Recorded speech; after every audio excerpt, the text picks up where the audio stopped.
Welcome to Financial Repression Authority's Roundtable Insight, where the best fund managers, economists, and industry leaders discuss the key investment issues and challenges in the current macroeconomic environment.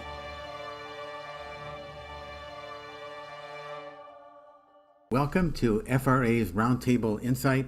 This is Richard Benuli. Our firm, Cedar Gold, is focused on sustainability and wealth management services. And today we have a very special program show for you.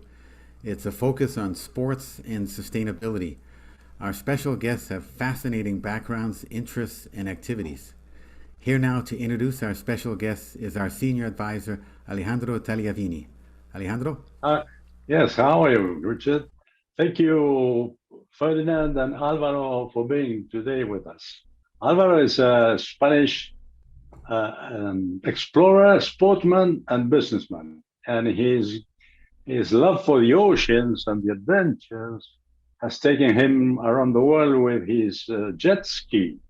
He's going to tell us about this. Very amazing and very interesting trips he made with his jet ski. And we have Ferdinand, who is a very young and promising motor racing driver. Yeah, and very promising. Niki Lauda said about him, Ferdinand shows rare speed and spirit and has tremendous analytical skills. And so he's going to tell us, that's what Niki Lauda said about you. Not bad. I will take that. And it was worth those €50 to give him for sure. And you're going to tell us also about this green future project, which sounds very interesting. Okay, let us begin with Alvaro, which is he's got not such a bad connection. We'll begin with him before he loses the connection. Alvaro, tell us about your love for the oceans and your trips around the world with your jet ski. How did you get this idea? How did you make it? Well, congratulations for organizing this gathering. It's very, very interesting to link sports and sustainability, because with sportsmen, we can send a message of taking care of our fragile home, which I call ocean planet. We should always remember that our planet is 70% water and 30% earth. So it should be called ocean planet. So any sport or any activity you do in the ocean is going to help people understand our planet, what's going on in our home, our small, fragile, weak, lost in the universe spacecraft, which is our home. My little boat, I don't like the concept of jet ski. For me, it's a little vessel, a 3 meters length vessel, a vessel the size of a dolphin, is the way I have to explore our world, which means to explore our house, our, as I call it again, our flying spacecraft, our little planet. So yeah, I'm doing that for the past 39 years as a biggest passion in my life. And among other things, what I'm doing is to film everything what is going on in the ocean, which is destroying our ocean, our planet, our home, especially oil spilling, plastic pollution, overfishing, and anything else which means not respecting, not honoring what God borrow us, but because at the end of the day, we are like tenants in a house that it was borrowed by God, giving us air, water, and supplies to survive, and we are polluting the air, polluting the water, and taking out all the food that God gave us. No, so sustainability, I think, what contemplates is basically common sense when our relation with nature. And sports is very important. We have to show everybody, not only the young people, how important is through our activity through our explorations, our efforts, how to show what's going on and give example. For instance, my little water scooter, despite it's propelled by petrol, it's got a system where the spilling is zero. And with the help of God, now in my tour of the world, if I arrive in Saudi Arabia or the Arabian region, I will change the engine for a biodiesel, and then in Venice, it will be changed again for an electrical. So we're going to show the energetic transition in my current expedition around the world, celebrating the 5th centennial of the first circumnavigation accomplished by Juan Sebastián Elcano back in 1522, an expedition initiated in 1519 by Ferdinand of Magellan and financed by His Majesty the King Charles I of Spain. We're talking about the first and the most important expedition empirically demonstrating our globe is rounded. An expedition where 260 sailors departed on board 5 boats, and 3 years later, only 18 survivors made it back to Seville aboard one only boat afloat named Victoria. So that's sustainability also. Sustainability is knowing our history and the reasons why our European ancestors, explorers, would risk it all to know, to understand, and to respect nature, our creator.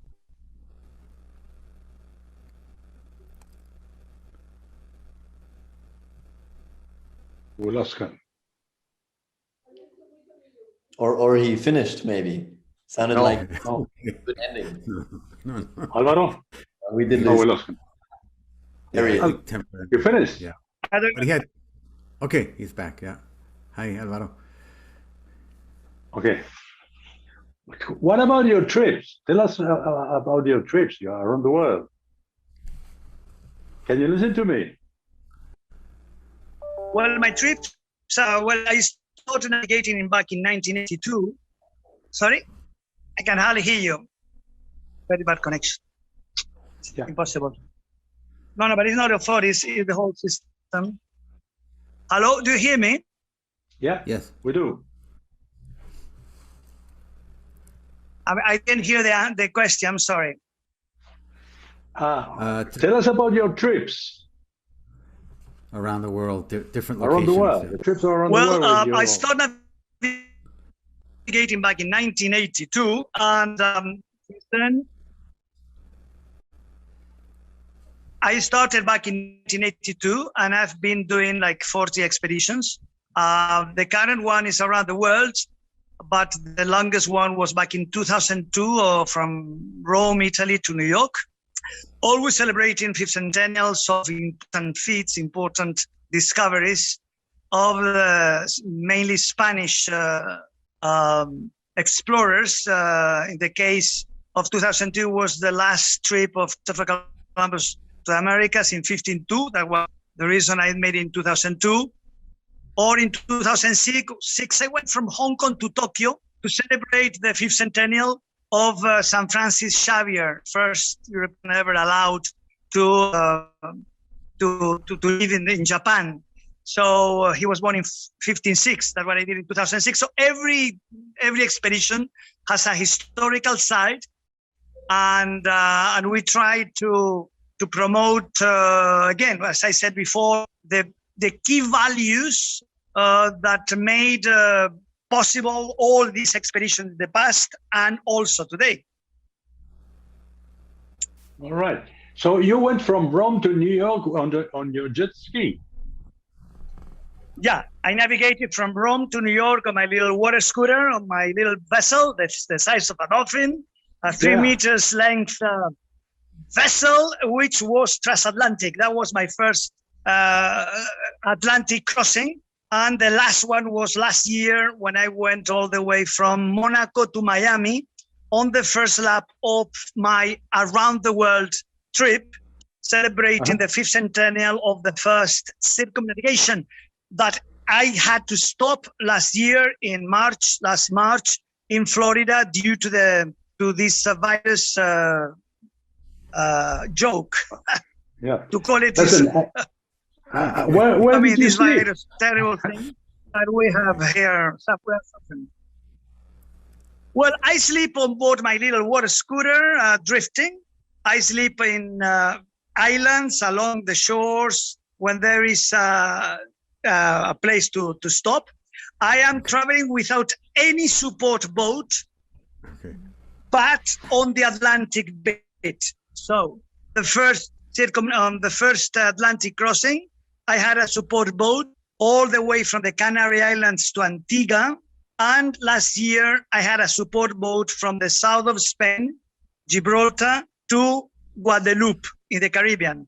All the rest from Seville, around Spain and Portugal and France, to Gibraltar, and then from Guadeloupe to Miami, I would travel alone. Have a jerrycan that allows me 200 nautical miles range, and that allows me to from Guadeloupe, I can travel to San Barts, Puerto Rico, Dominican Republic, Haiti, Havana, Cuba, and until Havana, then Havana, Key West, Miami. So I when there is land, I try to stop over the shores. I find a place to stay, to repair, to obtain supplies, water, fuel, food, and repair my little boat because it suffers a lot, and I have to try to keep it very reliable, not to lose everything, of course. All right. And didn't you have to deal with storms? Yeah, storms are frequent, are constant, and the only way to deal with any storm in the ocean or in life is fighting it. And that's what I do. I navigate 100% of the time on my feet. I never sit down, because if I would navigate sitting down, I would break my spine due to the constant strokes to the water, and I will also harm my skin. So 100% of the time I'm on my feet. Normally it's 12 hours a day, every day. And I try to fight. I fall off quite often. And I just fight it. I fight as much as I can, and I try to survive. When you fell off, what did you do? I mean, you are tied to the boat with anything or what? Alvaro? What? When you fell from the boat, are you tied to the boat or what? Sorry, Alvaro, I'm going to take out the video because okay. I'm with you, but I'm going to take out the video because otherwise I don't hear you. All right. Sure. Yep.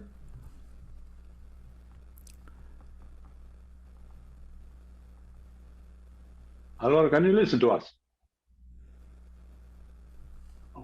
Okay. Okay. Now, can you repeat, Yeah. please? I didn't hear you. Yeah, I was wondering, when you fell from the boat, are you tied to the boat somehow or what?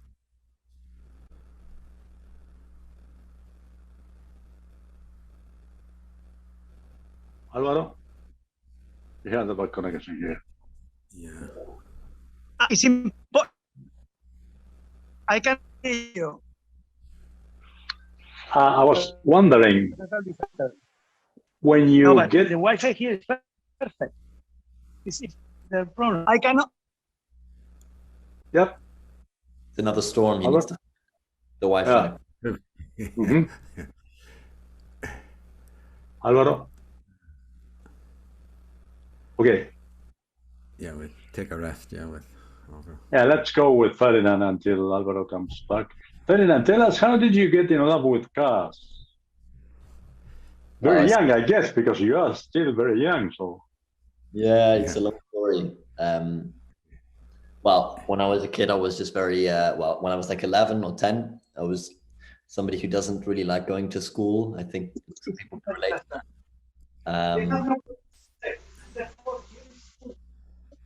The fight Yeah. Alvaro. He's Okay. usually falling off of jet skis, but not off the Wi-Fi. Ah, Yeah. Should I continue or should we wait? no, continue. Let's continue further because So I was a guy who didn't like school. I was a guy who was very sort of, I had the benefit that my parents were very, One is in Azores and the other is in Canada. anyways, Okay. go ahead. we're getting Alvaro commentating on the back. Yeah. My parents were It's following a public thing. It's a city. about. Public. And because of this, I was into music, I was into sports, I was into lots of different things. And one time my dad took me to a go-kart track when I was like 7 or 8, and I really enjoyed it. And I asked him to take me back and again and again. And then one day I sort of got to a big track with a friend of mine who had a professional go-kart, like a high-end go-kart, goes like 120 kilometers an hour. And I had a go in it, and I was like addicted immediately. It was like my Right. drug. And so when I was in, I started racing properly, and I became sort of Austrian champion. I seemed to be getting quite good at it as I was practicing a lot. And I love doing a lot of things. Like I would love playing music. So like writing songs on guitars and pianos and drums and singing. And my music was like my life. But then karting and racing came along, and I seemed to not have enough time to do both and to finish school. And my parents said, listen, we support you, but if you're not finished school, you can forget both of those things. So I had to decide. And when I was 11, I decided, okay, I'm going to leave my music and I'm going to focus on my racing, because it just seems to be what's guiding me quite far. And so I was doing my racing when I was 11, became Austrian champion, and I ended up racing in world championships, European championships. And when I was then like 15, a guy in Austria who was starting a car racing team, or had a car racing team for a long time, but starting one for young drivers like me, was like, hey, you're a good driver, you're from Austria, you should come and race for us. And it was what you would call nowadays like Formula 4, which is one of those sort of junior categories of Formula 1. I started But doing those are real cars. Those are real cars. They are not kartings, right? So that was cars for the first time. And they're still very simple cars, fun to drive, but small and not very quick. And you're just getting used to racing cars at 15. And I sort of progressed and went into Formula 3, went into European championships, was supporting Formula 1 races and following the dream. And then I went on to become a professional in touring cars and endurance racing now. So now since the last, say 3.5 years, I've been racing professionally in international events. And this year, for the first time, racing at the 24 Hours of Le Mans, which is a very big step for any driver. So that's how I got started in racing.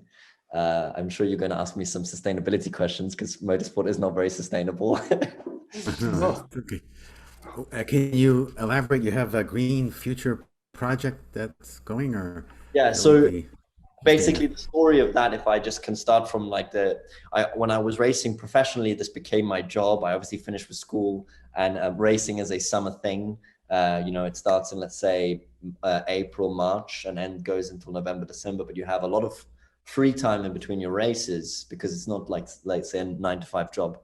And I was noticing a lot of, my tendency to want to do a lot of things come out again, because I was searching for new things, and I got really into surfing. I got into mountain biking. I got into rock climbing.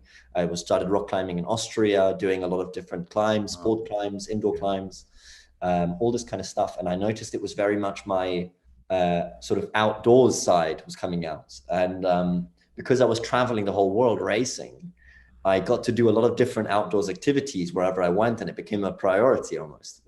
So wherever I would go, so I was racing in New Zealand. I wanted to do everything in New Zealand that you can, because it's outdoors heavy. Yeah. And I noticed that I sort of needed this kind of other side. And at the same time, I became very aware of what Alvaro was talking about, the state that our planet is in, not to forget also my family background. My mother and my sisters are very into ocean science and trying to protect the oceans. My mother has done a lot of research for different whale movement around the planet, has done a study on whale noises and how they are acting and how they are behaving in different parts of the planet. It's very interesting stuff. So I was in that world a little bit, let's say, and my mother had got me, you know, an advanced diving license and all this stuff. And I got into this stuff, and I was getting more and more conscious of what was going on in the planet and how wasteful we are, or can be, I'd rather say, hopefully. And on top of that, I am a passionate racing driver, you know, and I love my job, but it is extremely wasteful. You know, we are traveling the world, we are shipping cars around, they are gasoline powered cars. We use a lot of tires, which is a huge consumption. So I noticed at some point a drive to, okay, I was starting to realize, does this mean now, because I'm becoming more aware, do I need to stop racing? Do I need to take a step here, a stance, and be like, is my planet not more important to me than my racing? And I was thinking a lot about this, and it was kind of very tricky for me, because when you're young, you don't really understand anything. You know, you learn new things all the time, and you don't know what it all means. You know, you're just trying to figure it out as you go. And my parents were always very like, you need to figure out for yourself what you want to go and do. And so I really appreciate that. And anyways, to finish the story, I'm sorry I'm going on for a while now. Interesting. I was like, I believe what Alvaro was speaking about is very true. Sports is so important. Sports is a great ambassador of getting people together, I see. It's a great way to connect people. When you watch people watch a football match or a race, and they're all getting behind each other and all uniting to support someone or something, this is an energy which is so powerful and useful to use, you know? And so I was like, my sport, I mean, if you're in South America, what Ayrton Senna did for the world in Brazil, I mean, he was able to unite people in a way you can't even imagine, you know, on such a high level. And I was like, okay, so I have this sport capability, this is my job. I have a voice as an athlete. Why don't I use it to turn things? Because there are certain infrastructures which we have set up, which are extremely wasteful, but have become so necessary for our humanity to continue. You know, flying around the world in planes. I mean, how wasteful is that? But how beneficial is it to our human race, you know? So there's so many different, let's say, tricky subjects. And I was like, right, racing has this wasteful image, but what if I were able to start something in which I made it more sustainable, so less waste, and I used it as a platform to promote carbon offsetting, or making protecting valuable forests something a priority for people. And so I started on this sort of journey because I knew racing is important to me, and I noticed the power of sports, and I thought I'm clever enough, I can figure this out. So I started a campaign. This is very young, but I started with an organization called Green Future Project, which is a group of young people who are based in around the world, some in Central America, some in Italy, some in Jordan. And they have 6 different projects which they are managing and supporting, which have to do with forest protection and wind power. So basically sustainable supporting projects. And they do go into industries and different companies, and they do analyses of what your carbon footprint is. Then they make suggestions on what you can change to be have a lower carbon footprint, and then also how you could offset it. And I was like, this is great. These are exactly the kind of people I want to get involved with. And they were, funnily enough, the 2 people who are some of the founders are Italians and extreme motorsport fans. And they thought, since they've started a company which has to do with sustainability, they would never do anything with racing. And I was like, guys, I have a racing car. I'm a racing driver, and I want to bring sustainability to my sport. Oh, can we do this? And they were like, yes, let's do it. Let's figure this out. Right. So basically, we've calculated my racing season produces 102 tons of CO2 in total, everything, flights, mechanics everywhere, team clothing, food, the car itself, the tires, everything. From the moment that the car is starting to the last lap of the race, we'll get home. I decided to support a project in Ecuador called the Narupa Reserve. It's one of the most biodiverse forests in the world. and it's currently being destroyed by deforestation companies. And with the Green Future Project people, I, for my own racing, am supporting 10 hectares of forest in the Narupa Reserve from deforestation. And my campaign gets other racing drivers, other teams involved to each individually per car try to protect 10 hectares of this forest united. And my goal is to have a racing championship, something that is loved and brings a lot of people together, all together support this forest in Ecuador, which I'm very fond of. On top of that, we obviously use a lot of racing gear, a lot of clothing, it's for sponsors and all that stuff. I've joined up with a company that does upcycled plastic clothing.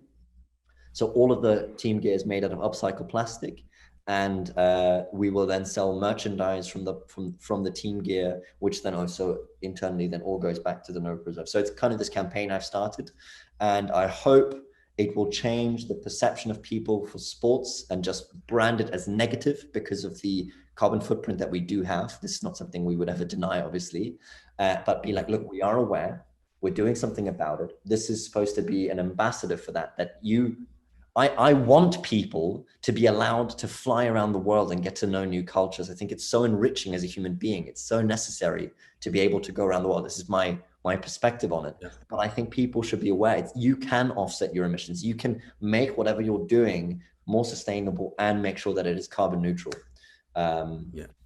This is not new, obviously. This is common practice in many ways, but it is one of the first things that has happened in motorsport. And it is the first racing car that is protecting a forest and fully offsetted. So I think that's quite an achievement, and I'm quite happy to be going into my racing season knowing that I'm doing a carbon neutral sport in a way, you could say. Yeah, that is so great, cool. great, so very interesting. Awesome. Very interesting. Alvaro, are you back? Can you listen to us, Alvaro? Alvaro? Well, at least he's a good-looking guy, so we have a good image of him. Yes. Right. Alvaro. He's got on mute, so maybe that's the problem. Yeah. Can you hear us? Alvaro, can you hear us? Alvaro? No. Oh, I guess not. Sí. Ahora os oigo. Okay. Vale. Sí. Can you hear us, Álvaro? Álvaro? No.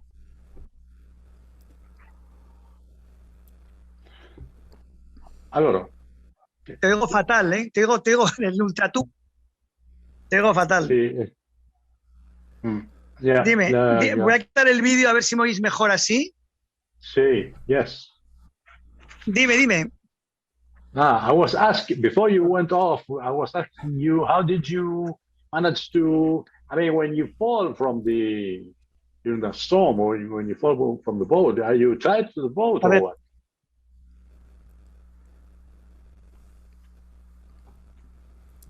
Alvaro?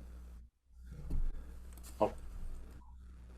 At least for how we could see his good looking. Yeah.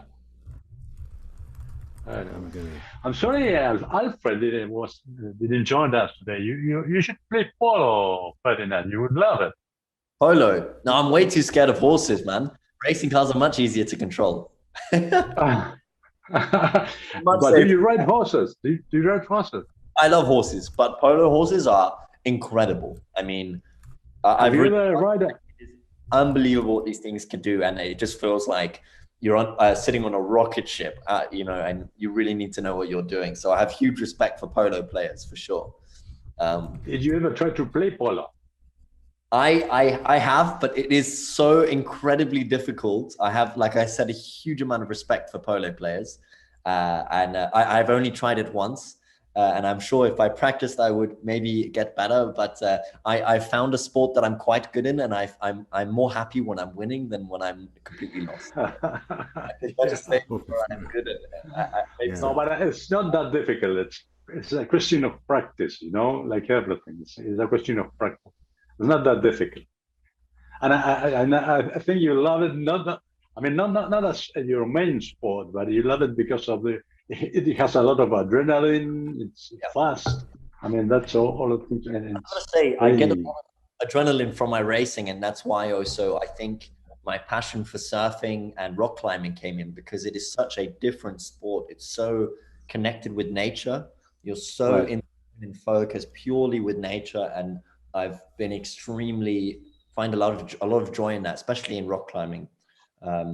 It's also, I'm currently, like I said, in the Azores right now, and because there's not so many places you can go surfing in Austria, as you might know. All right. My season is going to start in 2 weeks in Barcelona, and I thought I would take an opportunity to go for a few days of surfing before I go racing, and I know I won't surf until next winter probably. Okay, what's the name of your team? So the racing team I'm doing this project with is called Algarve Pro Racing, and we are racing in the European Le Mans Series. All right. If you check out Algarve Pro Racing or my Instagram, fhabsburg62, you can see the livery of the car that we are driving with is actually got a picture of the forest that we're protecting, which is really cool.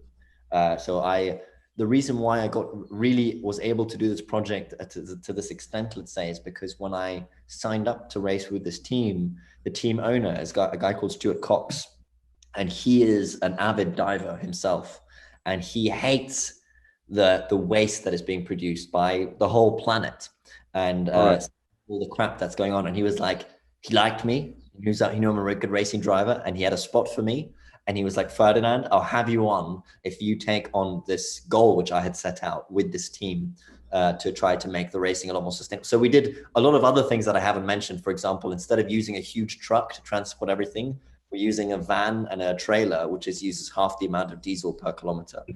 And we completely eradicated single-use plastics in the garage, which used to be, cutlery and plates and coverings and plastic everywhere. And every team does this, and it's awful. And I was like, okay, we're going to wooden cutlery. We're using completely eradicating single-use plastic. Everybody gets a bottle with water fountains and stuff like this, which is simple, small things, very easily done. But it does take a bit of work, just a little bit, and a bit of motivation, and then anybody can do it. And so it's, again, one of those sort of seeds I'm trying to plant in my sport to try to be at the forefront of change when it comes to that. And also on top of that, I have earned a certain level of respect in my sport. I'm able to speak up about stuff. We have Alvaro trying to connect. Alvaro, he is Spanish? Yeah. Hello? From Spain? Yeah. I love Spanish. It's impossible. Right. I typed him a question. I don't know if you can see it, but I can hear you much better now. Oh, okay, All great. right. Yeah, we're just wondering if you could relate some of your in some of your trips, like across the oceans, your observations of the environment, any ideas that came to you during the trips for sustainability or best practices, just some ideas that maybe came to you during your trips that would be interesting. Well, of course, when you travel along a very small craft, as I do since 40 years, I'm a witness of everything on in the ocean, from the oil spilling from big rivers to the illegal fishing, even with dynamite, all the plastic pollution affecting everything, microplastic, all creatures eating plastic, thinking it's food, all the consequences of the plankton, even the seaweed affected by plastic is a big drama. I mean, the plastic is probably the biggest danger our oceans are suffering now. And any other pollution, people, they use our oceans as a garbage place because they don't know how fragile the ocean is. And then the consequences are dramatic. I mean, a battery, plastic, all these products take centuries to melt with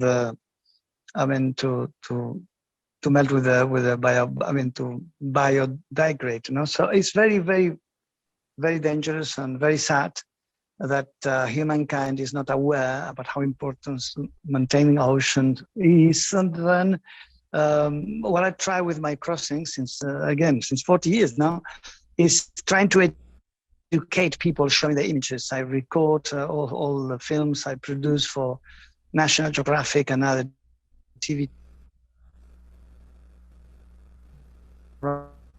showing what's going on in the ocean and trying to educate. It comes from education. If you're not aware about things, you cannot react.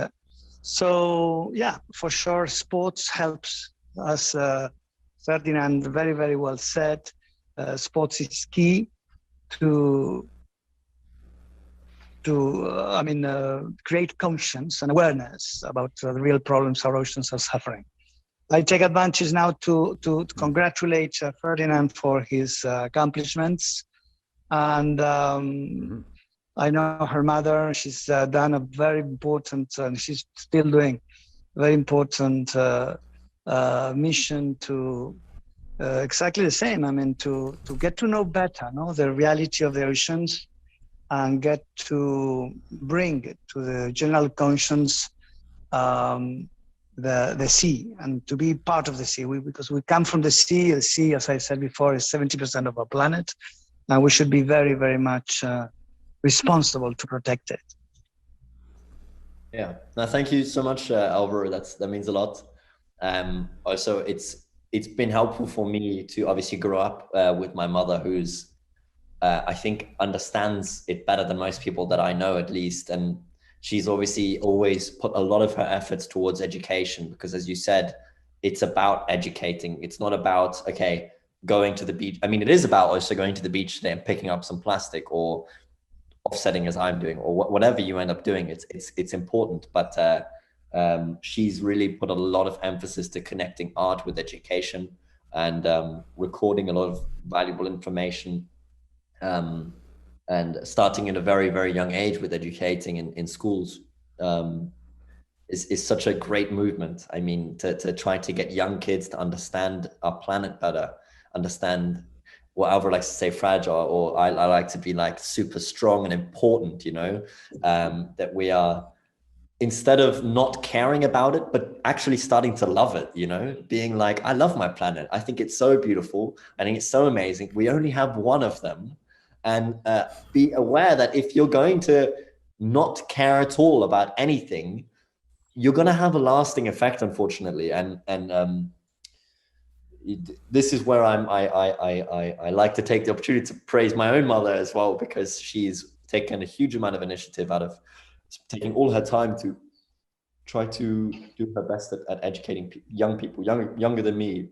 And then I guess I grew up in a fortunate household in that end, and I'm only starting my journey on that, I'd say. Yeah. Alvaro, are you there? Alvaro? We lost him again, I guess. Yes, I'm here. I'm listening. All right. Great. Did you have any stories with animals during your trips? Dolphins, seals? Okay. Yeah. Well, yeah. The ocean is this life ocean, and all life. It feels the ocean. So of course, I had encounters with multiple creatures. Dolphins, whales, turtles, flying fish, all kind of sharks, a lot of different animals that you wouldn't even believe, that exists. It's amazing, like how beautiful, how rich in life our ocean are, and most tricky. And of course, if you find a hungry shark, it will be tricky as well. But normally, there's not that much danger from the animals in the ocean. The real danger is cold. Danger is big storms and to have physical problems. When you are out there alone, you could have vanish. You could have any physical problem that could be of disastrous consequences. But I think in life you should take risk. Taking risk is key to survive, key to progress, key to continue with our civilization. And one of the problems we've got now in our world is that people are afraid to take risk. They want everything organized. They want everything easy, and that's a very dangerous That's not attitude, life. because if you don't assume risks, you don't get ahead. So is one of the things you should do. And now to sustain our planet and to help our nature, we have to take the risk of going against all the institutions taking advantage of the situation, like the plastic manufacturers, like the oil. I mean, oil should be used, and we have to use plastic as well. I mean, it's impossible to stop using plastic, but we have to recycle plastic. We can throw 1 milligram of plastic in the ocean. We can recycle plastic. We can make gasoline out of plastic. And as I said, education is key. And when you go and you take plastic from the beaches or from the ports or whatever it is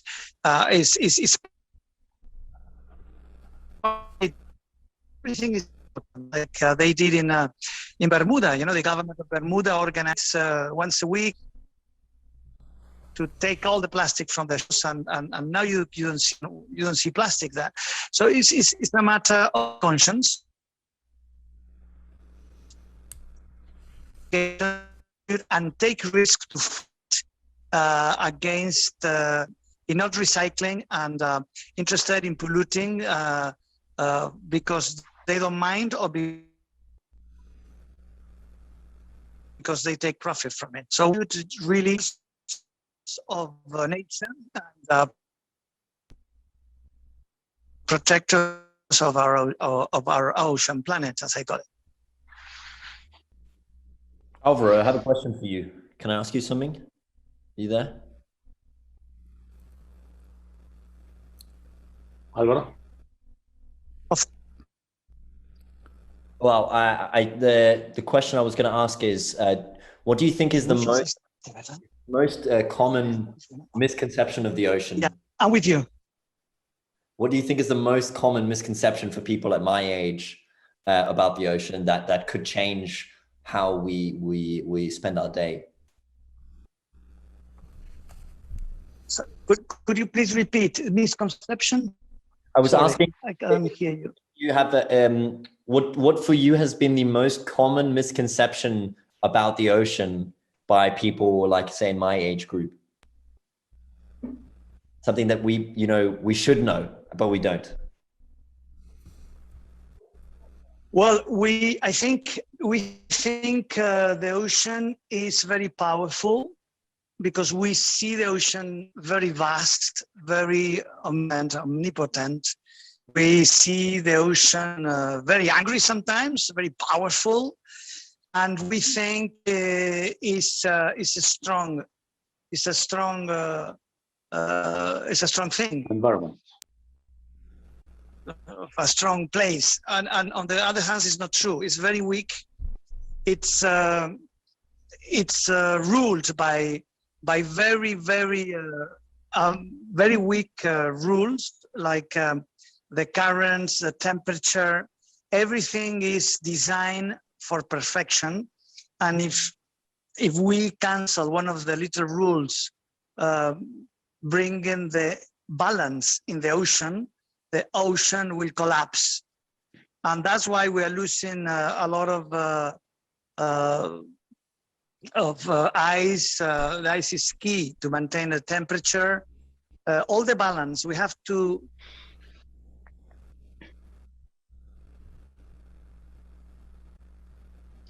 Lost him again. Hello? Okay. Alvaro? Well, I guess, yeah. deforestation is unseen. Our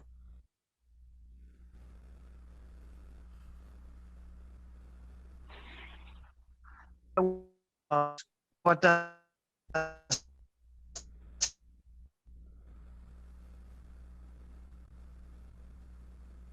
Alvaro? We lost him. Anyway, Ferdinand, when it's going to be your next race in Barcelona? You told us or what? First race is in Barcelona in two and a bit weeks. All right. It'll be also the first race with the I never said the name of the campaign. It's Drive Fast, Act Faster. It'll be the Drive Fast, Act Faster branded car, and also, let's say, one of the first carbon neutral cars, or maybe the first. Even. I'm not too sure. Right.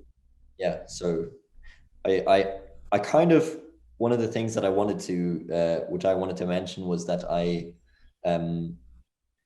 find that electric racing, the Formula E category, certainly has its place on the planet now. It's like it's a motion to promote electric vehicles, which certainly has its benefits. But I've always been, the thing that's inspired me about motorsport is the effect that you have when you go to a racetrack. It's the feeling and the smell and the sound that you get when you go to a track, where everything that you've ever, that's been troubling you or giving you troubles at home or at work, you forget about it. You get there and your body starts rumbling and your mind goes, this is incredible.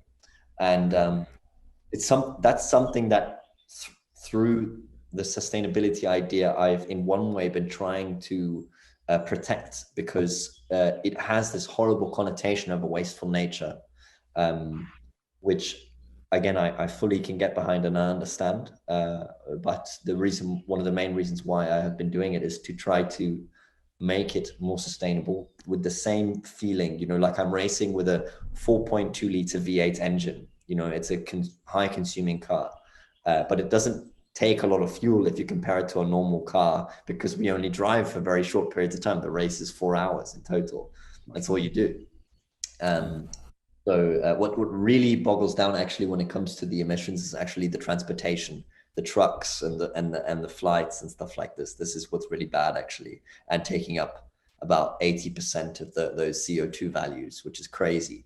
So most of my offsetting is actually towards the flights to get to the racetrack, but which I think most people are aware of anyways. But the Drive Fast, Act Faster campaign is about maintaining the beauty of motorsport whilst becoming carbon neutral, reducing our waste, stop using plastic like Alvaro was speaking about, stop wasting it like we think it's nothing, like it's air, like when you put it away, it's gone, your problem is gone. Your problem is not gone. Being aware on that side, changing the community's perception of that. And I think if we can make a whole racing championship that gives you that same sensation, that thing that drives people, that thing that gives people passion, that thing that makes people feel alive, and maintain that at a sustainable level. Because I think that what I like about the word sustainability is it doesn't mean get rid of it. Sustainability doesn't mean eradicate. It doesn't mean, like Alvaro was saying, we can't get rid of plastics or people would die in surgery. You need plastics in hospitals, for example. It's a perfect example. We got rid of plastics, people would die all the time in surgery. Lots of different examples. Sustainability doesn't mean deleting things that we have invented to make us feel incredible. Like motorsport makes me feel incredible. It makes people that go to racetracks feel incredible. Doing something which you wouldn't believe possible maybe. And its sustainability means making it sustainable for our planet, making it level so that we can all do something that drives us, that gives us passion, but make sure that we are protecting what Alvaro was speaking about, the fragile parts which are necessary to protect, like those forests which are getting torn down by deforestation companies to set up what do I know, kind of monocultures, and also protecting the oceans, which is just completely fully construed with plastics everywhere. And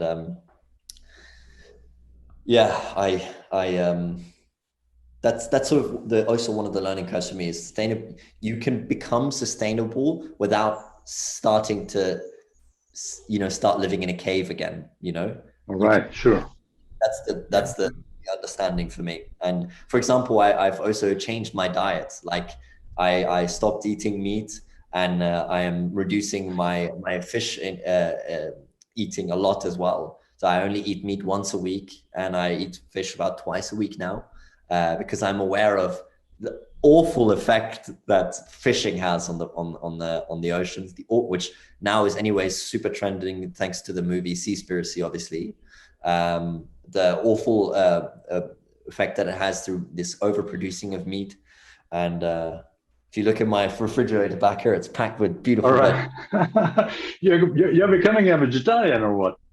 I don't like the term vegetarian because it can mean a lot of things.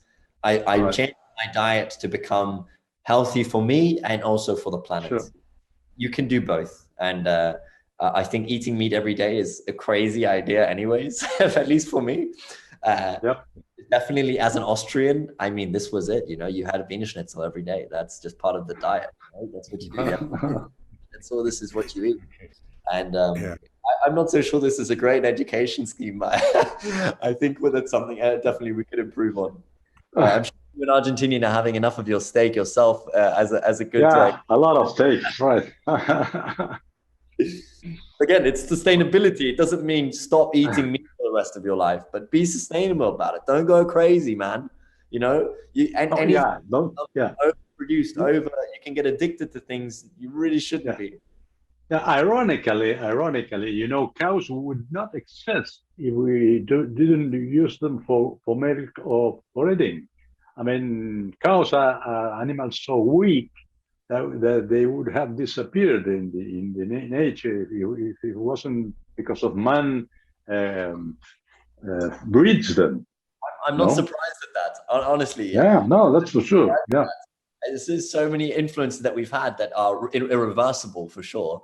And it's got to start moving towards, and I'd like to say that we are moving towards the right direction in new perceivances of the planet, new information out there that's widely accessible. And now it's just about making it attractive, like the information is out there, we know if you really want to know, you can find out pretty much most things that is ruining our planet.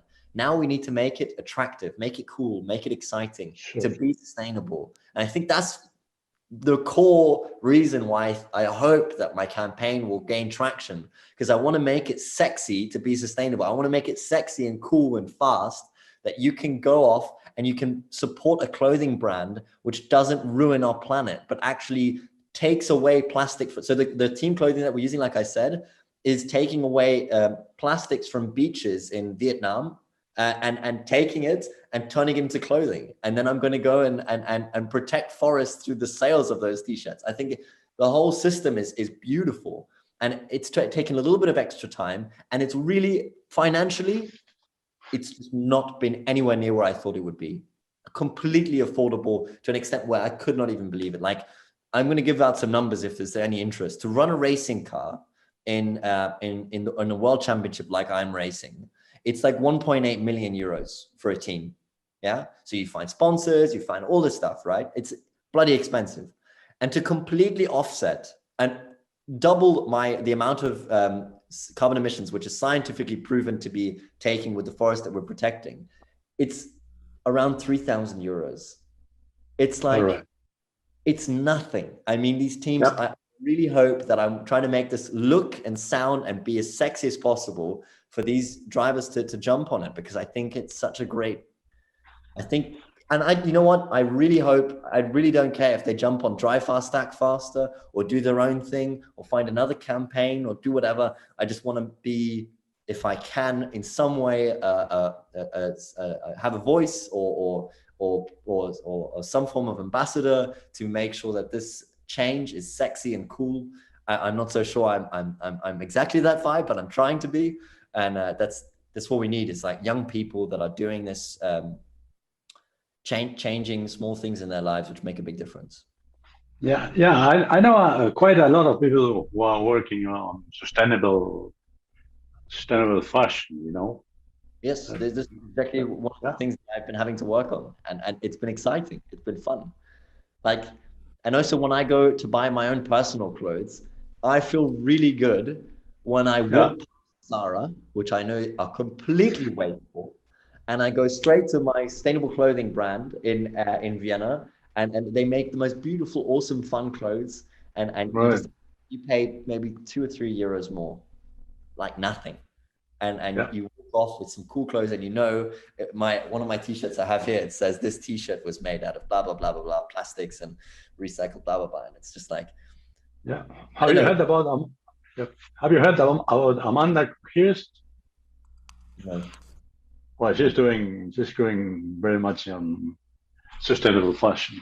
She's doing a great job on that. Thank God. Alvaro, you're back. I'm sorry, Frank. President? Sorry, Alvaro, Alejandro, can you repeat? Yeah. You're Can you back. repeat, please? You are back, I mean. Alvaro. Yeah, I cannot hear you. It's terrible. Okay. Can you repeat the question? No, I was asking you if you were back with your connection. Is your connection working, Alvaro? My connection is not good, and I can hardly hear you. I'm sorry. Yeah. Well, anyway, we are running out of time. So is there anything, Alvaro, we are running out of time. So is there anything else you want to say before we? Yeah, well, I mean, it's a pity. Sometimes I hear you, sometimes I don't hear you. I don't know if you hear me when I speak. I'd like to thank you for you organized today. Congratulations for giving us the opportunity to share our experience, our vision. Congratulations again to Ferdinand.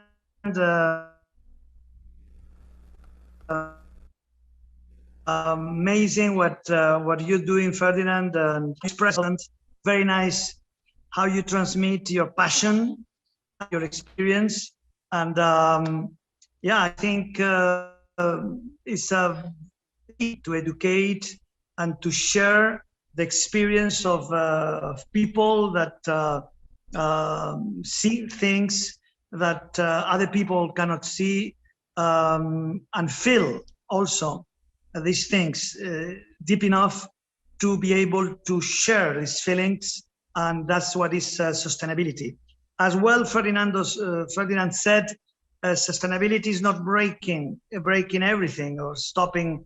Sustainability is being smart enough, applying common sense and using our technology, our brain, our civilization to progress, but without harming the planet. Like in Japan, in Japan, if you want to buy a car, you need to own a parking place before. That is sustainability. This is a good example. It should be the same, for instance, for fishing. I mean, you have to fish, but if you fish, you have to grant that this fish is going to grow again. How? Stopping overfishing. I mean, respecting the law, because the law, fishing law, is programmed for that. The only problem is that there is no police, there is no army, 70% of the surface of the earth. So that's the problem. Greed. The problem is when money and is the God, and money is not God. We should be humble enough to respect the creator, and to respect ourselves, others, respect nature, and not use our own food to make it disappear. I mean, and don't place the garbage in our house. I mean, it's totally crazy. So if you want to use plastic, be sure this plastic is going to be recycled. Be sure about it. Then use plastic, but be sure that it will not end up in the ocean. Just talking about plastic. But if you want also to use trees to make paper, be sure when you cut a tree, you will plant a new tree. Be sure, and this is the key. You know, otherwise we'll continue losing species every day, losing forest every day, thousands of them, and we will end up with our little tiny ocean planet. We should take care of them as much as we like to clean our cars and our houses anyways, just like you said. And I was thinking, Alvaro, I have a sponsor, an Austrian brand called Rotax. They make jet skis. I can ask them for one, and we can be the police maybe one day. Me and you on our jet skis, we are out there and shouting at the people that are doing this illegal fishing. Right. Okay. Thank you so much, both of you, for being today with us. That'll be fantastic. Fantastic. Alvaro, you should come to Argentina. I know you want to come, and unfortunately you couldn't make it yet, but you should come as soon as possible and give your conferences and talk about the sea and the ocean. And Ferdinand, you have to play polo. You can come here to Argentina too. We have a lot of names here. And, Argentina, and we will play polo and visit you. Where did you play polo, by the way? Where? Yeah. When I was in Mongolia. Oh, Mongolia. All right. With whom? Do you remember the names of the? Yeah, the Gierke family, they're called. All right. Yeah. Mm-hmm. You know, polo world is very small. Very few people, so we know each other. Yeah. I think that their main business is, well, actually, this is for another conversation. But again, Alejandro, thank you so much. Alvaro, thank you. Such a pleasure to hear your stories, and thank you so much. Thank you. Hope to meet thank you. And we keep in touch with our to make it this world more sustainable. Okay. Perfect. Thank you. Thank you both. Bye bye now. Ferdinand and Alvaro. Bye. Thank you. Richard. Bye bye. Thank you. Great. Thanks, everybody. Take care. Thank you. Congratulations. Bye bye. Thank you. The FRA Roundtable Insight Show is for informational and educational purposes only and should not be considered as a solicitation or offer to purchase or sell any securities. The investments, investment strategies, and investment philosophies discussed or presented on the show each involve their own unique risk factors which are not discussed on the show. Any discussions among the panel participants or responses to listener inquiries are based on the personal opinions of the panel participants and do not take into consideration the listener's suitability, objectives, or risk tolerance. Please be advised that you invest or speculate at your own risk.